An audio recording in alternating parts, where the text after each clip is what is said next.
अच्छा जी, अब हम स्टार्ट करेंगे सबसे पहला topic oral ulcers. Oral ulcers में पहला टॉपिक है एपिथस अल्सर्स। ये क्या होते हैं? एक्चुअली रिकरेंट बार बार जो एपिथस अल्सरेशन हो जाती है ओरल म्यूकोजा की, ये एक बहुत ही कॉमन डिसऑर्डर है और इसकी एटियोलॉजी अभी तक अननोन है। ठीक है, इसमें होता क्या है, बार बार जो है रिकरेंट बाउट्स होते हैं वन और मोर राउंडेड सुपरफिशियल और पेनफुल अल्सर्स के। ठीक है, जो छाले बन जाते हैं और बार बार हो रहे होते हैं, राउंड से सुपरफिशियल ये पेनफुल अल्सर्स होते हैं, recurring at the interval of days to few month. ठीक है, दिनों में महीनों में फिर दोबारा हो रहे होते हैं।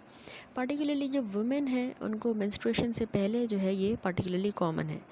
ये अल्सर माइनर भी हो सकता है या मेजर। माइनर का क्या मतलब है, यानी 10 मिलीमीटर से छोटा होगा अल्सर और हील होगा विदाउट स्कारिंग, स्कार नहीं छोड़ेगा पीछे, उसके बगैर हील हो जाए तो हम माइनर कहेंगे। लेकिन अगर वो 20 मिलीमीटर से बड़ा अल्सर है और स्कार छोड़ जाए हील होने के बाद तो उसको हम कहेंगे मेजर अल्सर। ठीक है, तो माइनर भी हो सकता है, मेजर भी। इसमें जो पेनफुल स्टेज होता है ना, जिसके दौरान पेन रहता है, वो 7 से 10 दिनों तक होगा और इसमें हीलिंग कंप्लीट हो जाती है 1 से 3 हफ्तों में। ठीक है, 7-10 दिन इसमें पेन रहेगा, 1 से 3 हफ्तों में फिर ये बिल्कुल कम्प्लीटली हील हो जाता है। ठीक है, फिर रिकरेंस होती है, दोबारा होते हैं। अब डिफरेंशियल डायग्नोसिस क्या होगी हमारी? अगर किसी को लार्ज और परसिस्टेंट एपिथस अल्सर है, यानी 3 हफ्तों से फिर ज़्यादा लास्ट कर रहा है, ठीक है, क्योंकि वो कंप्लीट हो जाता है ना, 3 हफ्तों में हील हो जाता है। लेकिन एक तो बड़ा अल्सर है, लार्ज है और परसिस्टेंट एपिथस अल्सर है, तो उसको हमने ओरल अल्सर से डिफरेंशिएट करना होता है, ऐसे ओरल अल्सर से जिनमें कोई ना कोई पेशेंट को कोई सिस्टेमिक डिसऑर्डर होता है, जैसे Crohn's disease, ulcerative colitis, coeliac disease, SLE, Behcet's disease, neutropenia, drug allergy से जैसे Stevens Johnson syndrome, herpes simplex virus infection, pemphigus vulgaris and lichen planus. ठीक है, तो इन सारी कंडीशन से हमने डिफ्रेंशिएट करना होता है। तो ये टेबल है ग्रीन कलर का, इसमें सारे कॉजेज़ हैं ओरल अल्सरेशन के। एक तो कॉज होता है कि एपिथस अल्सर बने, जो ये मुंह में रिकरेंट छाले बनते हैं, 3 हफ्तों में ठीक हो जाते हैं, उनको हम कह रहे हैं एपिथस अल्सर। दूसरा ओरल अल्सर्स का कॉज होता है इन्फेक्शन में, बैक्टीरियल, वायरल, फंगल। फंगल में छाले बनते हैं जो है कैंडिडियासिस में, ओरल अल्सरेशन हो जाती है कैंडिडियासिस इन्फेक्शन में। बैक्टीरियल में जो विंसेंट्स एंजाइना है उस इन्फेक्शन में भी और साइफिलिस में भी। वायरल जो है हर्पीस सिम्प्लेक्स वायरस की वजह से ओरल अल्सरेशन होती है। गैस्ट्रोइंटेस्टाइनल डिजीज़ कौन सी है? एक क्रोहन्स डिजीज़, दूसरी सीलियक डिजीज़, इसमें ओरल अल्सरेशन होगी। डर्माटोलॉजिकल कंडीशंस में लाइकन प्लानस, पेम्फिगॉइड या जो पेम्फिगस है, इन तीनों में स्किन कंडीशन है, स्किन वाले चैप्टर में हम पढ़ेंगे। ठीक है, स्किन वाले चैप्टर में हम पढ़ेंगे। इसके अलावा कौन सी ड्रग्स है जो ओरल अल्सरेशन करवाती हैं?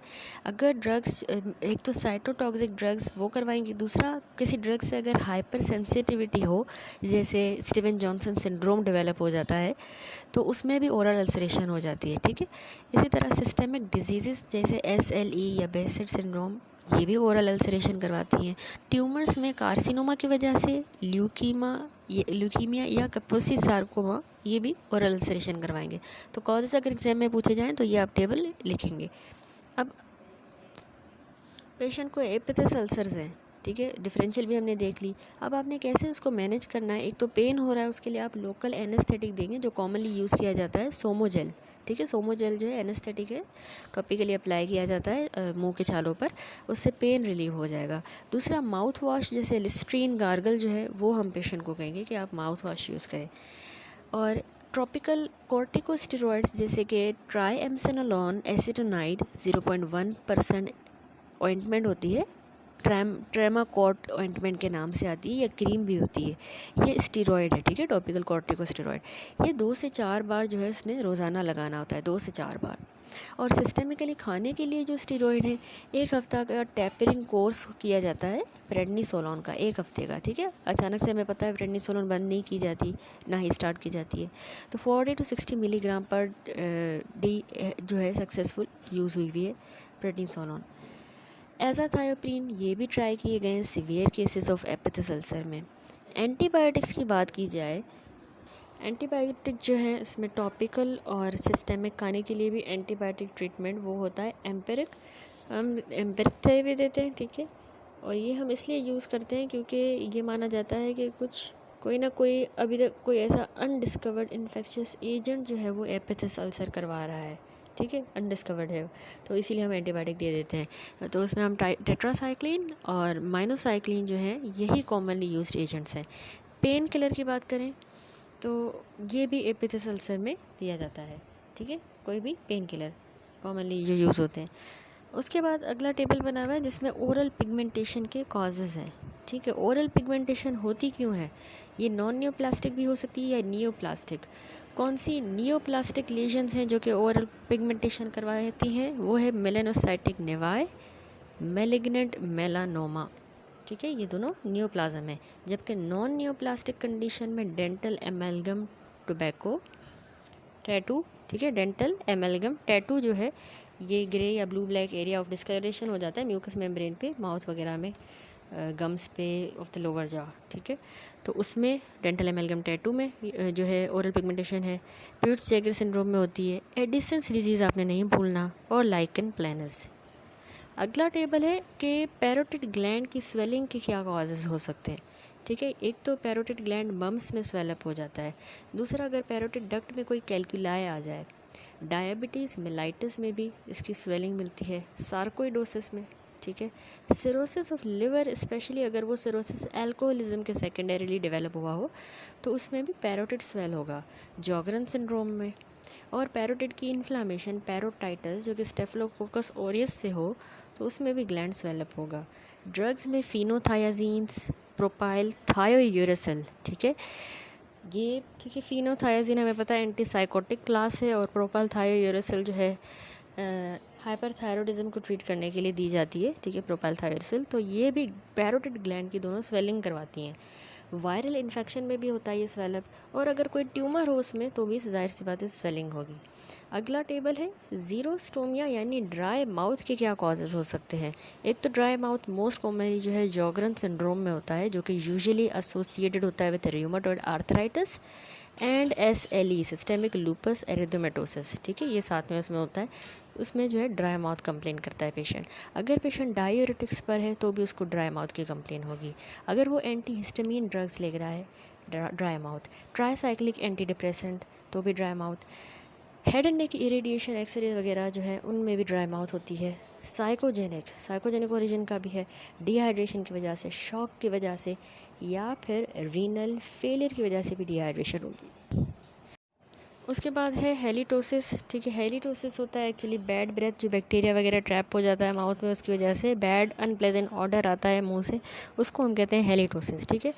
उसके बाद इसने इनाम दानिश ने लिखा है कि it is a burning sensation in mouth with clinically normal oral mucosa usually middle age elderly and females में। तो उसको हम ये जो इस तरह का सिंड्रोम होता है जो मिडिल एज और एल्डरली फीमेल में होता है, बाज़ाहिर तो नॉर्मल होता है बिल्कुल ओरल म्यूकोजा, लेकिन उसमें पेशेंट को बर्निंग सेंसेशन होती है माउथ में, तो उसको हम बर्निंग माउथ सिंड्रोम कहते हैं, ठीक है। ये हेलिटोसिस की डेफिनेशन नहीं है, हेलिटोसिस तो बैड ब्रेथ होता है, तो आई गेस इसमें मिस्टेक हो गई है।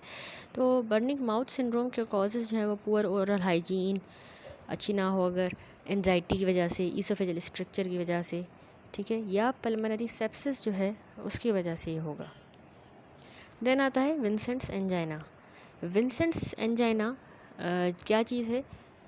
विंसेंट्स जिंजीवाइटिस, ठीक है, जिंजाइवा की इन्फ्लामेशन, जिसको हम विंसेंट इन्फेक्शन भी कहते हैं, Vincent stomatitis, acute necrotising ulcerative gingivitis, Vincent's angina या ट्रेंच माउथ भी कहा जाता है। ये एक अक्यूट और बहुत ही पेनफुल इन्फेक्शन होता है टूथ के मार्जिन्स का और गम्स का। पिक्चर देखें, मार्जिन और गम्स का ये इन्फेक्शन है, जो सिम्बियोटिक जो माइक्रो ऑर्गेनिज्म है जैसे बेसिलस फ्यूसिफॉर्मिस एंड बोरेला विंसेंटी, ठीक है, बेसिलस फ्यूसिफॉर्मिस एंड बोरेलिया विंसेंटी, इस तरह के सिम्बियोटिक माइक्रो ऑर्गेनिज्म से ये पेनफुल कंडीशन होती है गम्स की। तो उसके सारे अलग अलग नाम हैं। तो उसमें चीफ सिम्टम यही होते हैं कि पेशेंट के जो ना स्वॉलन, सूजे हुए और पेनफुल किस्म के ब्लीडिंग गम्स होते हैं, छोटे से उनको पेनफुल अल्सर्स हो जाते हैं गम्स पर और टूथ के मार्जिन पर, और इसमें कैरेक्टरिस्टिक फैटेड ब्रेथ होता है, गला सड़ी हुई सी मुंह में से स्मेल आती है, ठीक है। और ये अल्सर्स याद रखिएगा स्प्रेड कर जाते हैं, थ्रोट की तरफ भी फैलते हैं, ठीक है। और इसके अलावा टॉन्सिल्स में भी ये फैलेंगे, वही अल्सर टॉन्सिल और थ्रोट पर भी होगा, सही।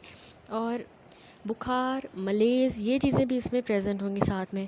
तो विंसेंट जिंजिवाइटिस जो है ये prolonged failure of brush once teeth के बाद होगा, ठीक है।